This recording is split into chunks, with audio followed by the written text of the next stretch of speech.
pada hari ini kita dihadapkan pada suatu masalah. Ya. Kita tahu dimulai hari Jumat jam 7 malam, Omnibus Law RUU Cipta Kerja mulai dibahas di DPR. Pembahasan pada hari Jumat tanggal 25 September 2020 itu di DPR. Kemudian pada pertemuan hari Jumat itu kita masih hasil pada hari Jumat, kita lihat di siaran langsung di online juga ini, itu ada 5 fraksi yang menginginkan, yang menolak atau menginginkan klaster ketenagakerjaan dicabut dari Omnibus Law RUU Cipta Kerja. Ada 5 fraksi. Ada Gerindra, kemudian Nasdem, kemudian fraksi Demokrat, fraksi PKS, fraksi PAN. Itu pada pertemuan hari Jumat. Dan saya mendengar dari salah satu teman dulu waktu di DPR, itu yang kelihatan ngotot, ya, yang bersemangat atau ngotot untuk Omnibus Law di klaster ketenagakerjaan tetap dibahas dan tetap masuk ke RUU Cipta Kerja, itu 2 partai, yaitu fraksi Golkar dan fraksi PKB.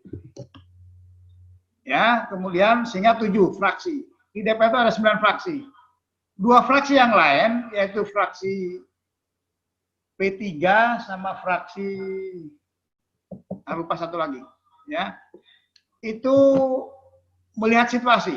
PDIP pada pertemuan dengan perwakilan buruh itu sepakat untuk mencabut, ya. Tetapi pada pertemuan tanggal 25 jam 19 itu PDIP 50% lah kurang lebih. Mungkin karena partai penguasa sehingga dia bermain safety lah, ya, bermain safe.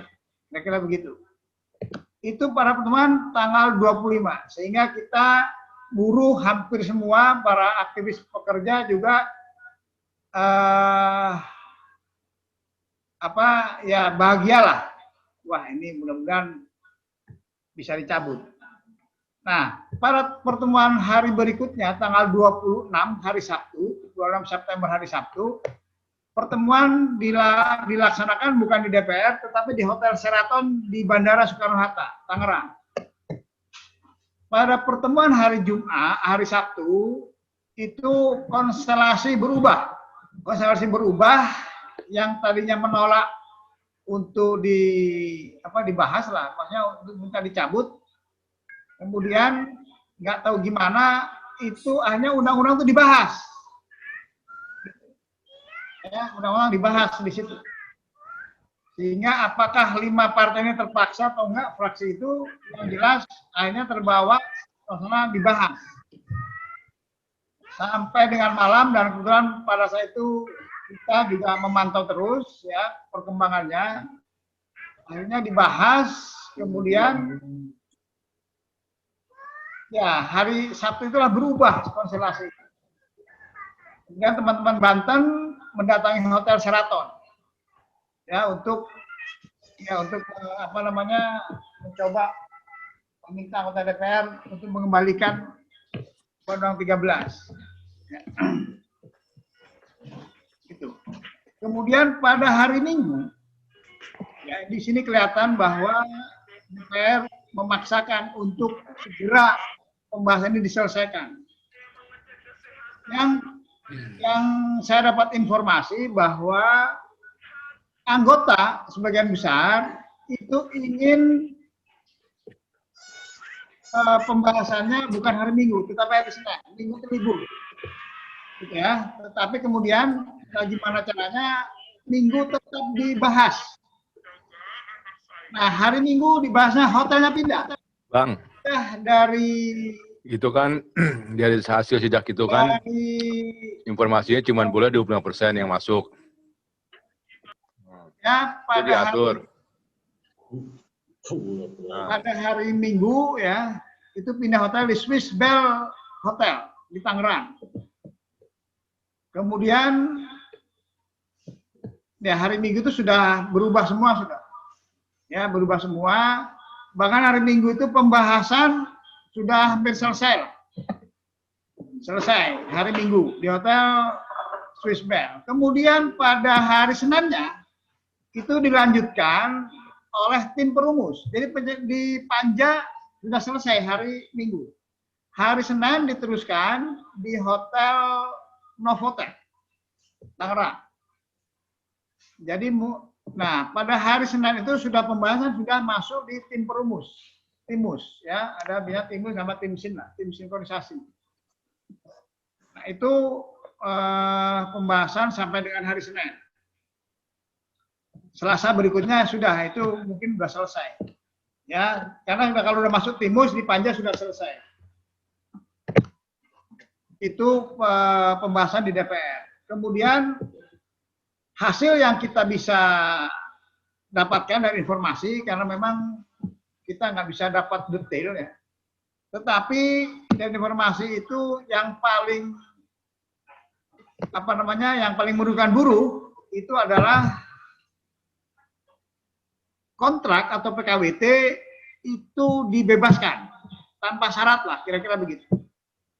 PKWT tanpa syarat, kemungkinan outsourcing juga sama. Ya, walaupun mereka membungkus di berita di Kompas itu membungkus bahwa pesangon masih tetap dipertahankan, gitu. Tetapi kan nggak ada gunanya kalau jadi PKWT kan, gitu. Pesangon dipertahankan. Ya, kemudian upah UMS, upah sektoral dihapus. Upah sektoral dihapus. Nah, mungkin ketika upah sektoral dihapus, yang paling terkena adalah kita dari LEM. Ya, ketika upah sektoral dihapus, yang paling terkena adalah LEM. Ya, ini perusahaan-perusahaan kita. Itu kurang lebih bagian besarnya yang merugikan, yang kasat mata, yang lain tentang jam kerja, kemudian ya hampir semua itu mungkin ya bisa dibayangkan lah ya. Tapi yang jelas ruhnya tenaga kerja itu merugikan kita. Itu proses yang terjadi di Panja DPR, ya, Panja yang dibentuk oleh Badan Legislasi DPR. Jadi proses itu sekarang setelah Panja selesai, dia akan melaporkan kepada Badan Legislasi. Nah, Badan Legislasi kemudian akan mengambil keputusan. Biasanya kalau Panja selesai, keputusannya sudah akan berjalan terus. Dan setelah itu akan disahkan di paripurna pada tanggal 8 Oktober 2020. Ya, jadi proses Panja balik kemudian diserahkan kepada paripurna untuk disahkan pada tanggal 8 Oktober 2020. Itu proses status kondisi dari RUU Cipta Kerja. Ya, jadi sekarang ini tinggal disahkan dengan kondisi yang merugikan pekerja, ya, menurut informasi yang saya dapat.